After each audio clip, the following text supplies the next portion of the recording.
Technique tip for my adult dancers. If you're a professional, keep on scrolling. Today's tip is going to be about sickled feet.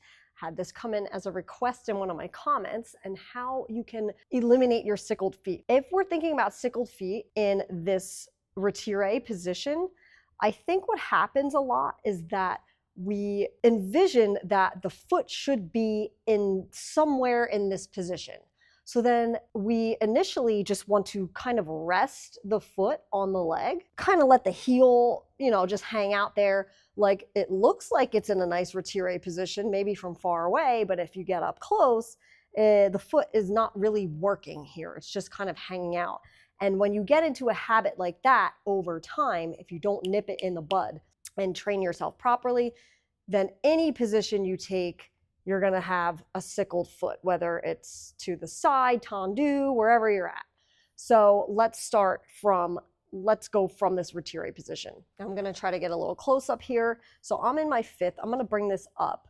Now, if I just kind of rest my foot below my knee, my entire side of my foot is on my leg. So to avoid, and that's a sickled foot. So what we want to do is we want to take pretty much the pinky toe of your foot and rest that below the knee. Now you see how my heel isn't even touching my leg anymore.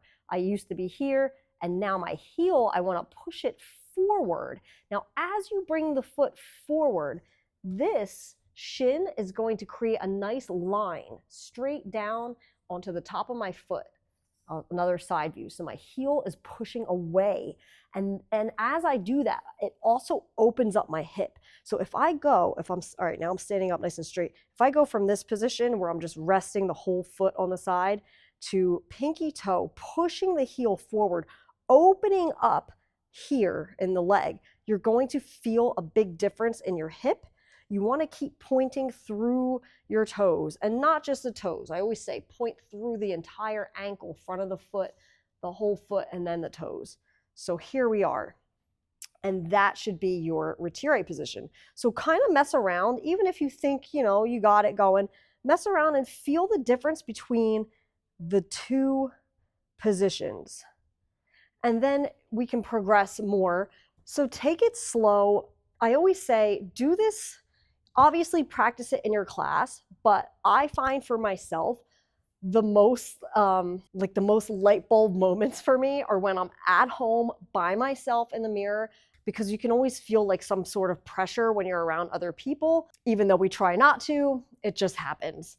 And you also try to keep up with the choreography, keep up with the music, but when you can be in your own headspace and really feel those things in your own body without any outside influence, I think those are going to be your best learning moments. So try it out. Let me know if that works for you, if you feel a difference, and I'll see you next week.